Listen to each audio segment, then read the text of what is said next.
Halo pemirsa Kitab Mawas Diri.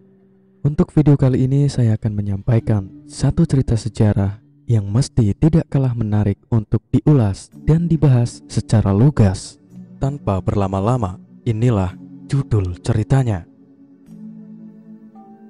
Pengabdian para pemuka negari.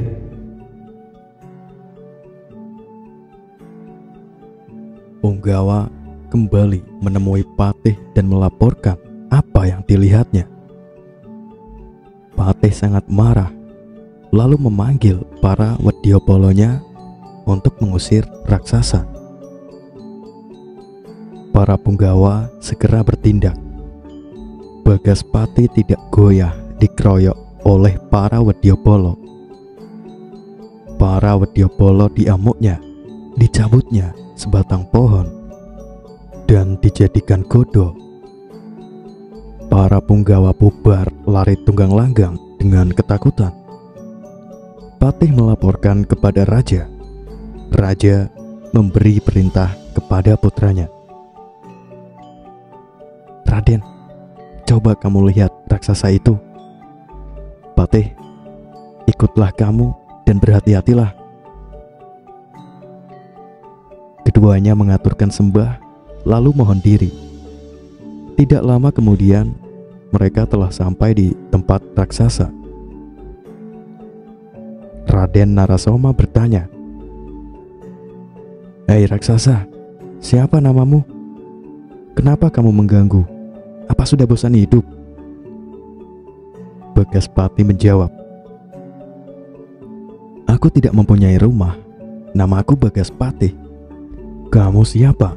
Kesatria tampan rupawan?" Narasoma menjawab, "Namaku Barasoma, putra Prabu Mandrapati dari Mandaroko.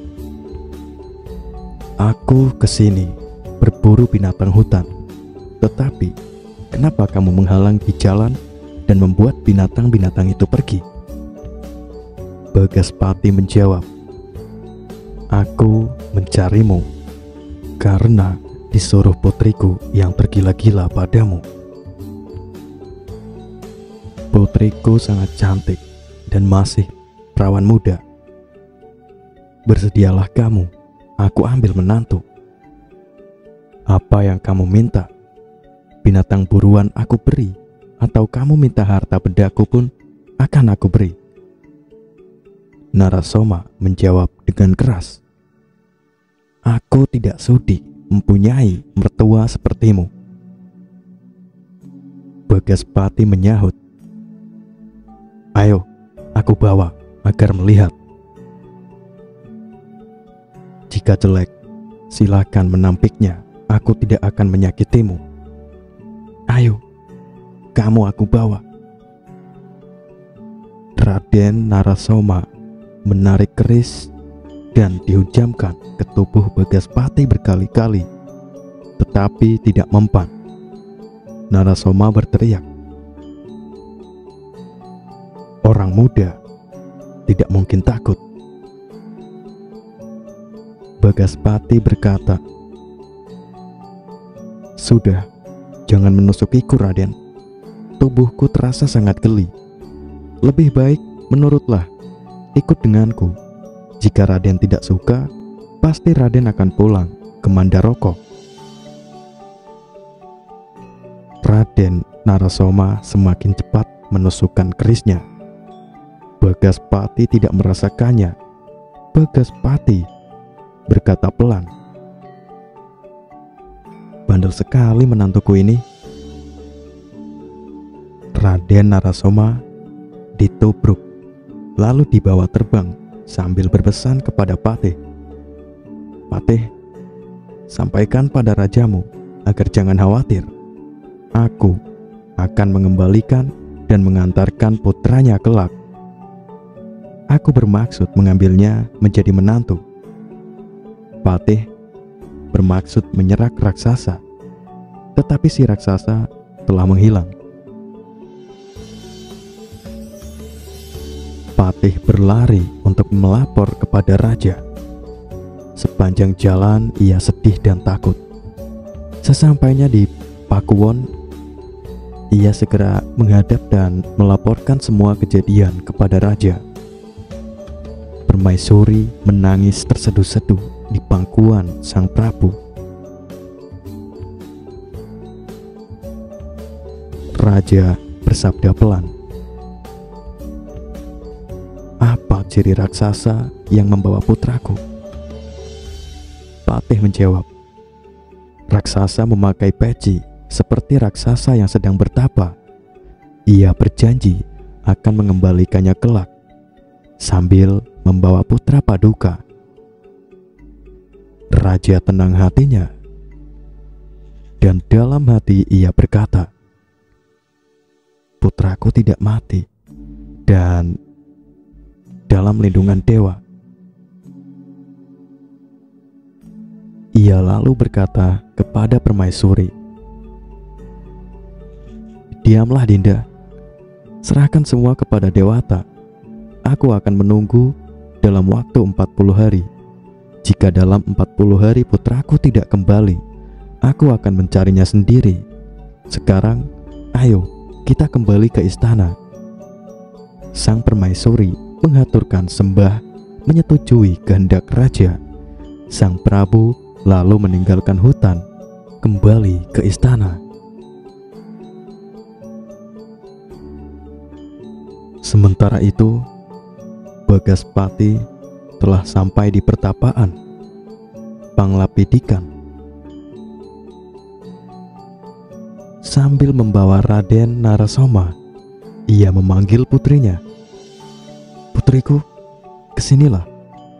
Ini pria yang kamu idamkan yang bernama Narasoma, putra Mandrapati dari Mandaroko." Sang putri perlahan mendekat. "Ayah, kenapa dia memejamkan mata? Apa dia buta?" Ayahnya tertawa.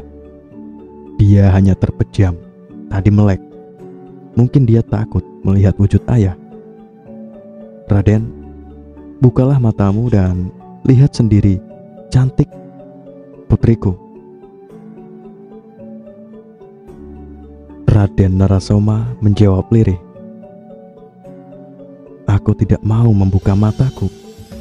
Pasti putrimu tidak kalah menakutkannya denganmu dan akan memakanku."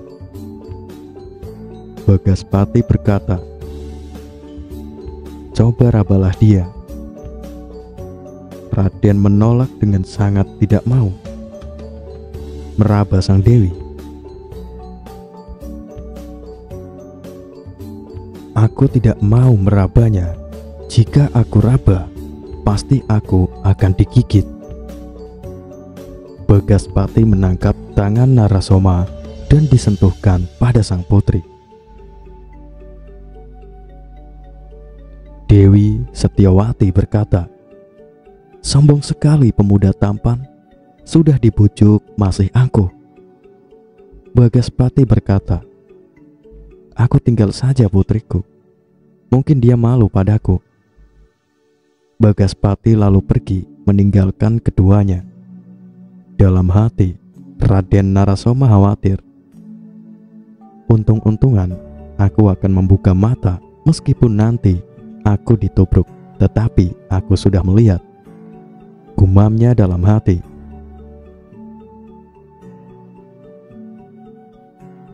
Raden Narasoma membuka matanya pelan-pelan. Ketika matanya telah terbuka, ia terbelalak kagum melihat sang putri.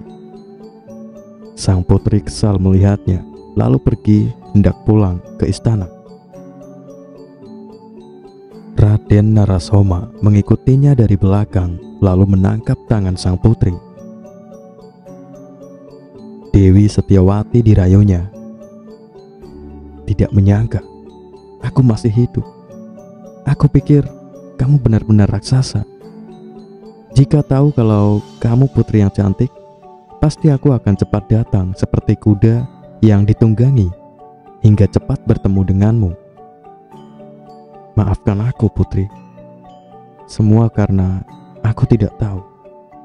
Sekarang aku pasrahkan jiwa dan ragaku padamu. Sang putri tersenyum manis. Giginya menyembul berkilau bagai kilat. Orang yang tampan pasti tidak tulus hatinya karena diidamkan jadi angkuh. Mana mungkin mau denganku yang hanya putri raksasa, nanti dimakan mentah, kata sang putri. Sang pangeran tergoda hatinya mendengar ucapan sang putri, lalu serta-merta menangkap dan menggendongnya. Sambil merayu, sang putri diciumi dan dibawa ke tempat tidur, lalu ditidurkan. Perasaan sang putri pun melayang-layang. Sang putri meronta-ronta di tempat tidur, tangannya menahan dada dan agak malu hatinya. Sang pangeran semakin semangat hingga terbukalah kainnya. Betis sang putri tersingkap, nampak berkilau dan semerbak harum baunya. Akhirnya selesailah mereka berolah asmara. Sang pangeran kasihan melihat sang dewi. Setelah terbangun, sang putri mengeluh, "Mati aku, tidak tahan aku merasakannya." Emban menyaut dari luar, "Tidak mati, hanya semakin longgar, tambah klimis dan semakin ketagihan." "Seperti itu, Gusti." Sang pangeran tersenyum, sedang para dayang tertawa. Emban jimbral gejembral mengangkat kainnya sambil berkata, "Milikku malah menggigit Wingka." Sang pangeran turun membawa istrinya ke taman. Mereka lalu mandi bersama dengan saling menggosok. Setelah mandi dan berganti kain yang wangi, mereka masuk ke istana. Keduanya saling mengasihi, tidak pernah pisah walau sehari dan puas berolah asmara. Setelah setengah bulan, hati sang pangeran merasa malu melihat mertuanya. Ia benci jika melihat mertuanya, tetapi sangat mencintai istrinya. Hatinya sangat bingung hingga membuatnya diam. Saat duduk bersama istrinya, dengan berat ia bermaksud menanyai istrinya. Sang putri tanggap dalam hati dan bertanya, "Kenapa Kanda berubah? Apakah Kanda tidak tulus mencintaiku?" Sang pangeran mencium bibir sang putri, lalu berkata, "Cintaku padamu tiada tanding. Mungkin kamu yang tidak mencintaiku. Kamu hanya mencintaiku di bibir saja, tidak tulus sampai ke hati." Sang putri mencium kaki suaminya lalu berkata, "Hamba tidak bermimpi melihat laki-laki lain dari dunia. Sampai Suroloyo, hanya Kanda tempatku mengabdi. Jika ingkar, semoga mendapat kutukan dewa." Narasoma menyaut, "Demikian juga aku, tapi aku sangat kecewa dengan ayahmu. Aku malu mempunyai mertua raksasa. Apa kata manusia nanti?" "Narasoma yang mulia punya mertua raksasa. Aku ini sangat pemalu. Sekarang pilihlah Dinda. Jika kamu memilihku, ayahmu harus mati dan aku akan mencintaimu, tidak akan mencari wanita lain. Aku akan mengabdi dunia akhirat. Jika kamu memilih ayahmu, selamat tinggal Dinda. Aku akan kembali ke kerajaan. Semoga kamu bahagia sentosa dan menemukan kemuliaan setelah kepergianku." Dewi Setiawati sedih dan menahan suaminya. Pelan ia berkata, "Tahanlah dulu Kanda. Hamba benar-benar cinta. Tinggallah Kanda di sini. Hamba akan menghadap Ramanda." Narasoma berkata, mintalah kematian ayahmu, Dinda. Sang putri segera pergi. Ia mendapati ayahandanya sedang duduk. Sang putri menghaturkan sembah lalu berkata sambil menangis, "Ayahanda, menantu ayahanda mau meninggalkan hamba. Hamba pasti akan mati jika ditinggalkannya, karena hamba sangat mencintainya." Bagaspati bertanya, "Apa sebabnya, nak? Mungkin ada sesuatu yang diinginkannya. Aku akan memenuhinya." Sang putri menjawab, "Bukan harta benda yang diminta, ayah. Setelah hamba tanya, katanya dia malu mempunyai mertua berwujud raksasa. Aku harus mati, karena jika tidak, hamba tidak akan langgeng berumah tangga." Begawan Bagaspati tersenyum, "Nak, aku sangat ingin mempunyai cucu. Tetapi suamimu tidak suka padaku. Mungkin telah menjadi takdirku, tidak puas mengasuhmu. Baiklah, aku akan menurutinya. Sekarang panggillah suamimu. Ada sesuatu yang akan aku sampaikan padanya." Dewi Setyawati beranjak pergi memanggil suaminya.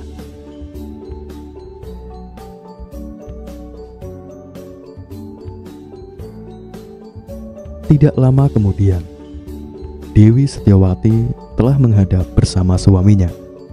Setelah duduk, Bagaspati bertanya, "Raden, apakah benar kamu tidak suka padaku?" Narasoma menjawab, "Sungguh, aku tidak suka. Aku malu mempunyai mertua raksasa. Kalau kamu tidak mati, aku akan malu di hadapan manusia. Mandaroko." Bagaspati menjawab, "Baiklah, nak. Aku akan menuruti keinginanmu. Aku titipkan istrimu Setyawati. Jagalah dia dengan baik dan maafkanlah semua kekilafannya. Jangan kamu sia-siakan dia, Raden. Sekarang aku akan memberikan Aji Condobirowo padamu. Jika mendapat masalah dalam menghadapi musuh yang banyak, keluarkan aji ini. Maka akan keluar dua raksasa yang jika dianiaya akan berubah menjadi ribuan, bahkan puluhan ribu." Bagaspati mengajarkan Aji Condobirowo kepada Raden Narasoma, dan Raden Narasoma telah menguasainya dengan baik. "Aku juga memberimu nama, Raden Salya," kata Bagaspati kemudian. Bagaspati kemudian berpesan kepada putrinya, "Jaga diri baik-baik, nak. Mengabdilah dengan baik pada suami, dan turutilah perkataannya." Dewi Setyawati menjawab sambil menangis, "Daulat ayahanda." Bagaspati berkata kepada Raden Narasoma, "Raden, cepat ambillah jungkat ecis." Raden Narasoma segera beranjak mengambil jungkat ecis, lalu kembali menghadap Bagaspati. Bagaspati berkata, "Cepat hujamkan padaku." Narasoma segera menerjang dan menghujamkan jungkat ecis mengenai dada Bagaspati. Darah putih muncrat dari luka. Sang putri menjerit histeris.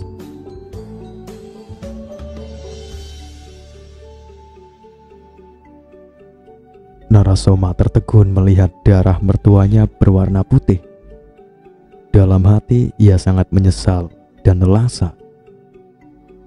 Sungguh kuat tapanya, katanya dalam hati saat ia hendak mengaturkan sembah di sisi jasad Bagaspati. Tiba-tiba jasad tersebut menghilang, lalu terdengar suara tanpa wujud.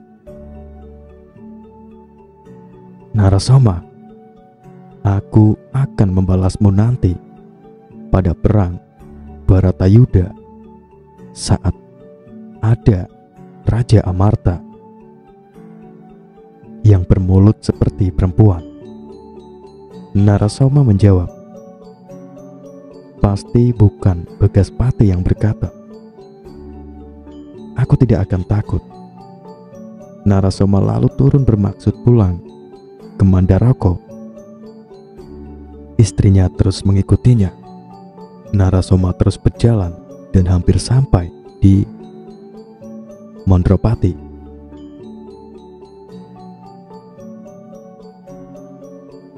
Prabu Mondropati sedang duduk bersama istrinya.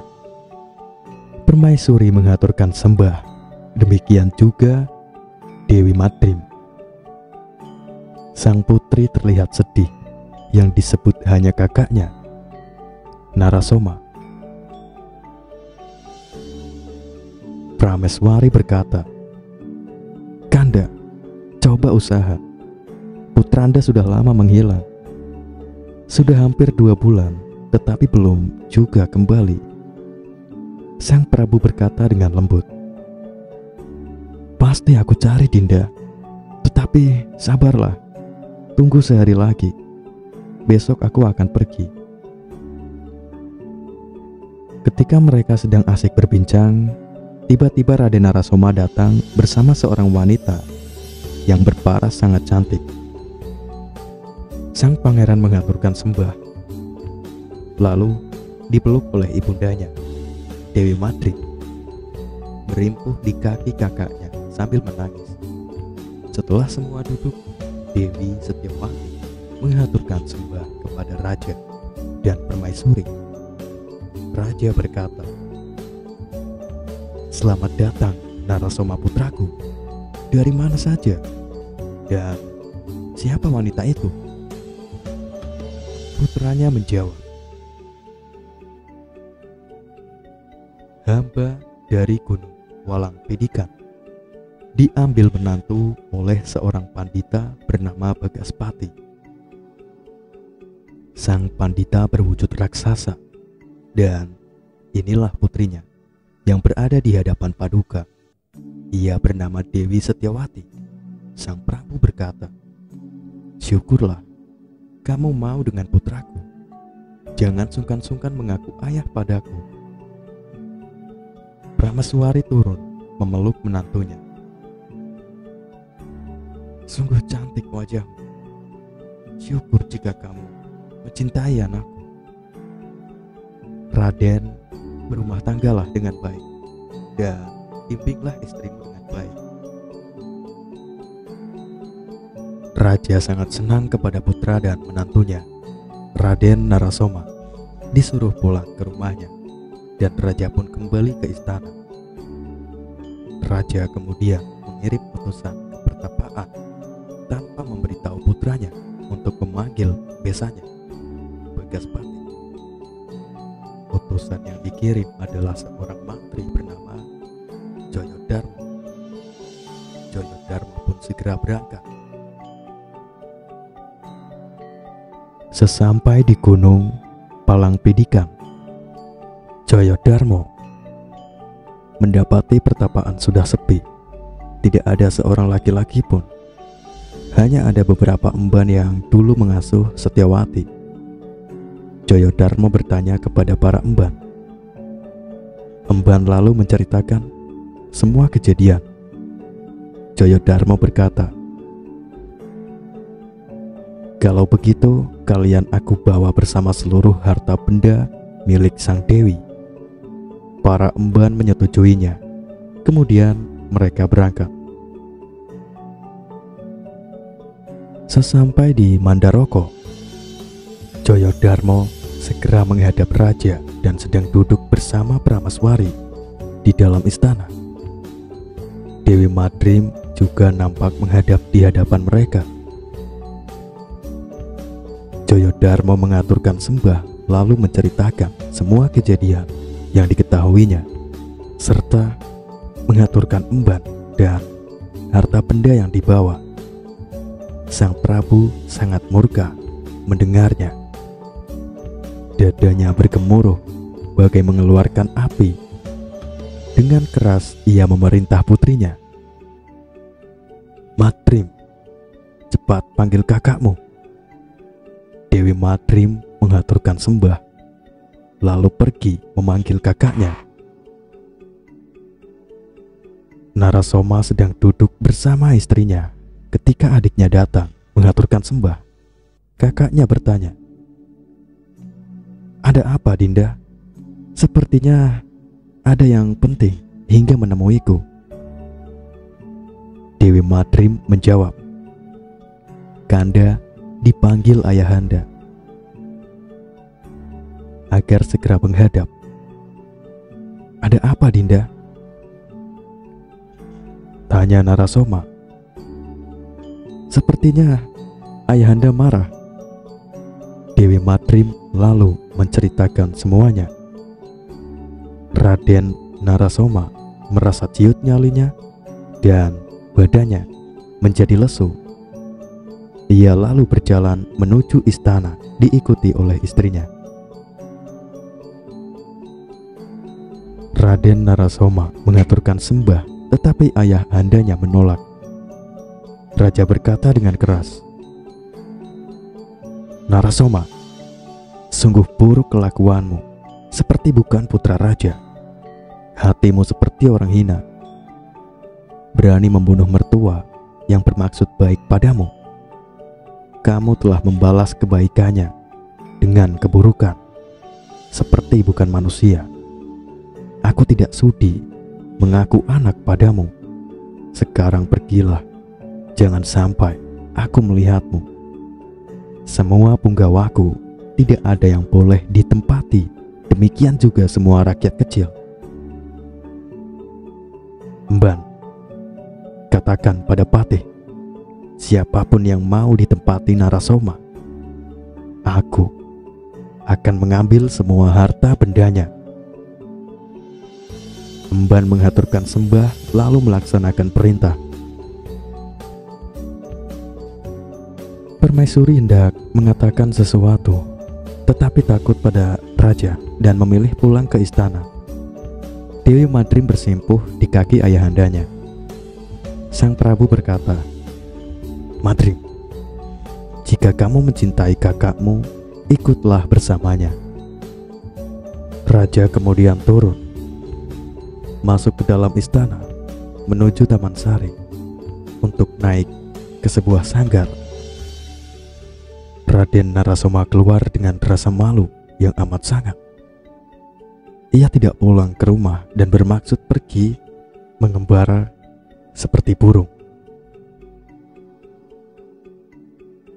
Dewi Setyawati terus mengikuti Raden Narasoma. Demikian juga Dewi Madrim. Mereka berjalan tak tentu arah tanpa memperhitungkan mara bahaya. Narasoma merasa kerepotan langkahnya. Ia berkata kepada istrinya, "Dinda, bagaimana ini?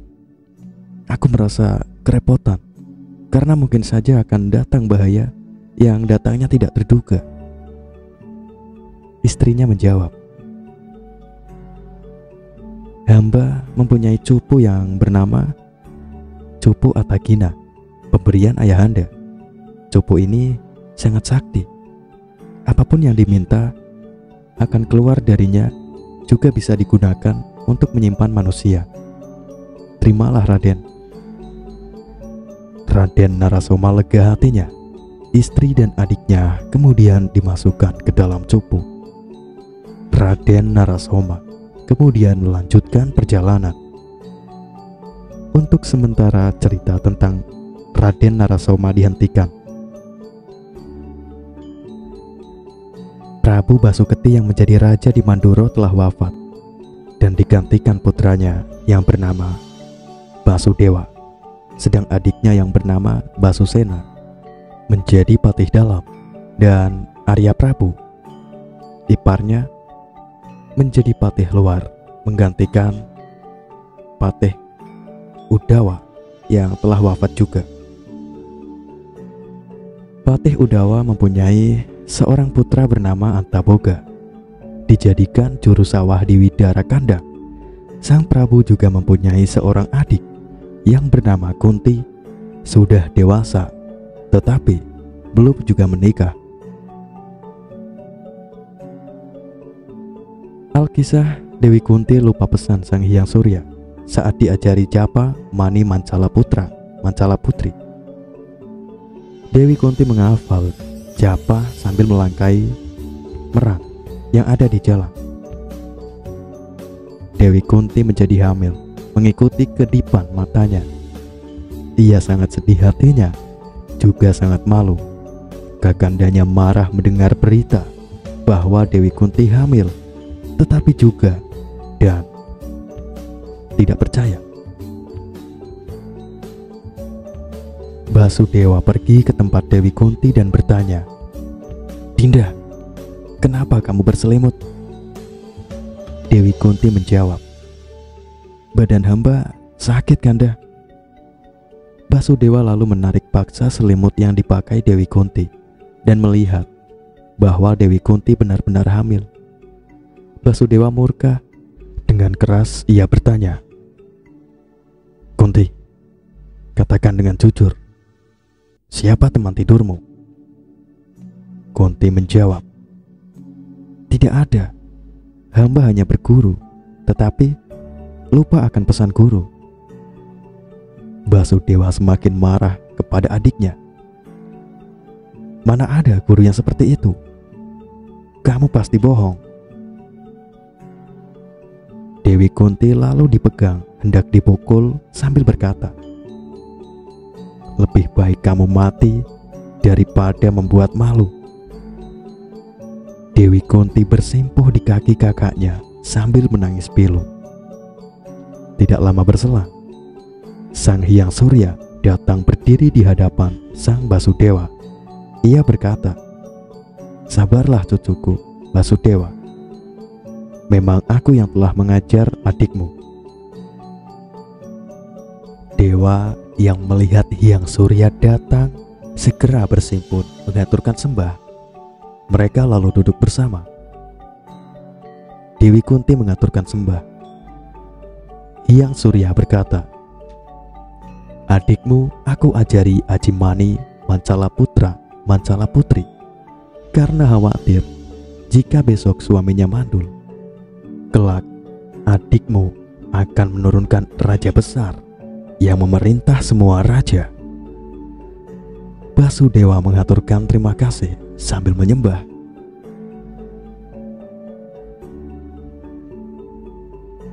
Basudewa bertanya, "Lalu, bagaimana dengan kandungannya?"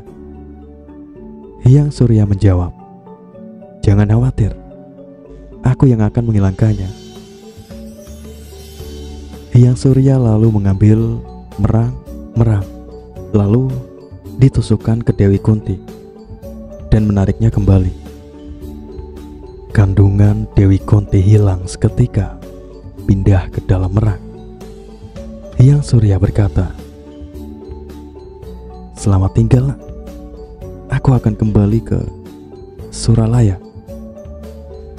Sang raja mempersilahkan sambil mengaturkan sembah, diikuti oleh Dewi Kunti. Hyang Surya pun menghilang.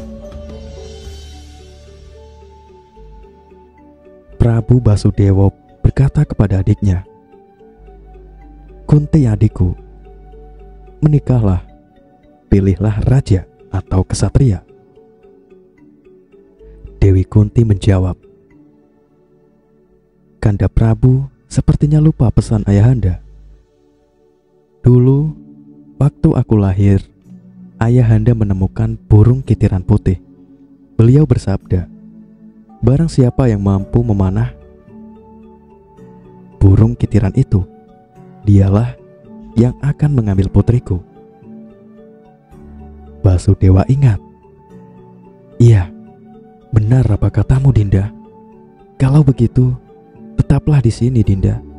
Aku akan mengadakan pisauanan. Prabu Basudewa berada duduk di singgasana, diiring para dayak, dihadap para punggawa lengkap. Menghadap juga Arya Prabu dan Raden Basuseno.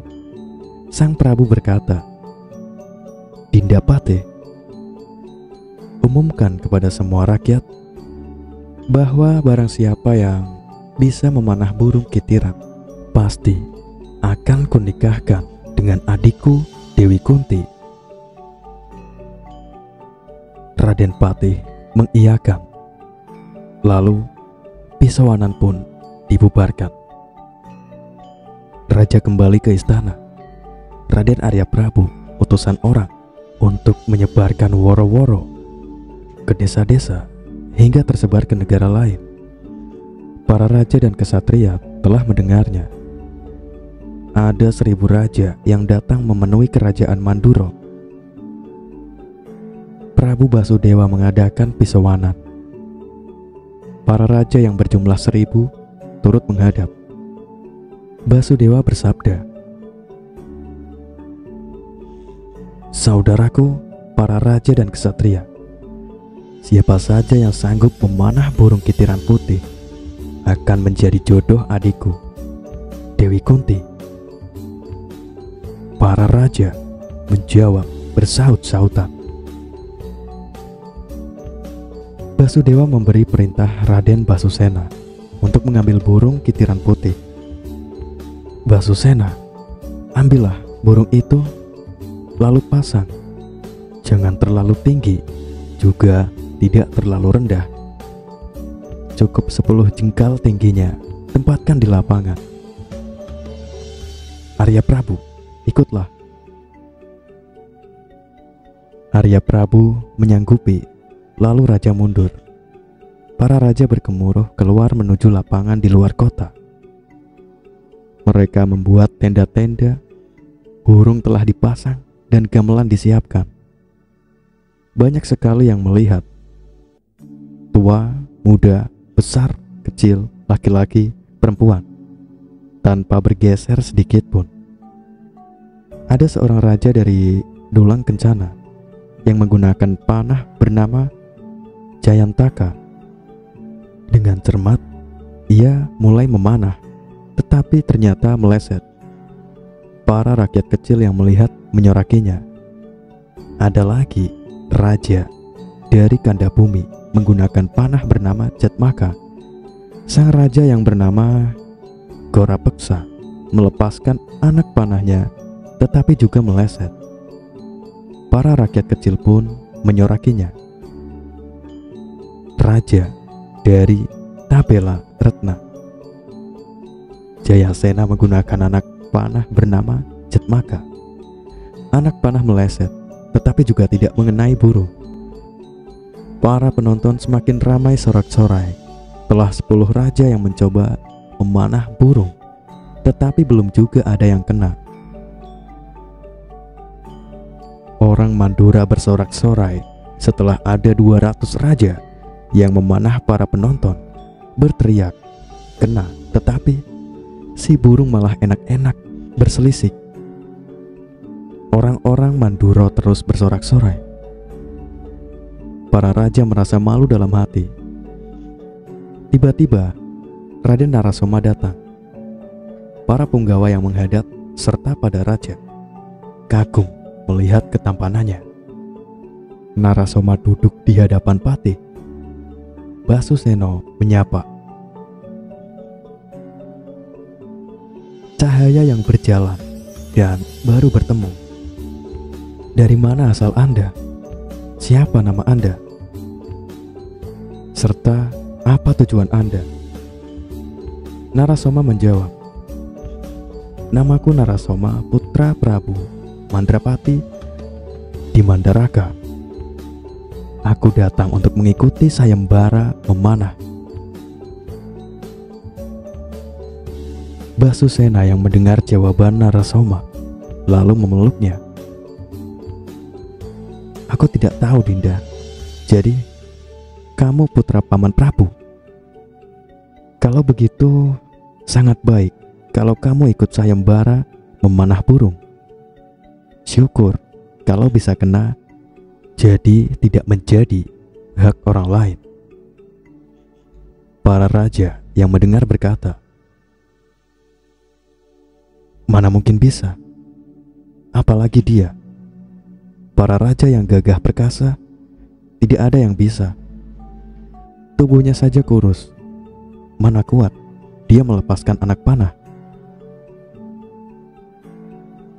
Narasoma memanah dengan sedikit panas dalam hatinya karena dihina oleh sesama manusia. Dengan keras ia berkata, "Hei para raja, lihat dengan mata kalian. Aku memanah tanpa beringsut dari tempatku." Narasoma lalu mengambil senjatanya, lalu memanah dengan masih duduk. Anak panah melesat bagai kilat. Para raja berteriak tidak kena. Orang-orang Mandura berteriak kena. Leher burung telah patah tanpa rusak sangkarnya. Para raja menyaksikan bahwa benar-benar kena dan burung benar-benar mati. Orang-orang Mandura bersorak dan berteriak bahwa burung telah mati, sedang para raja terlihat kecewa.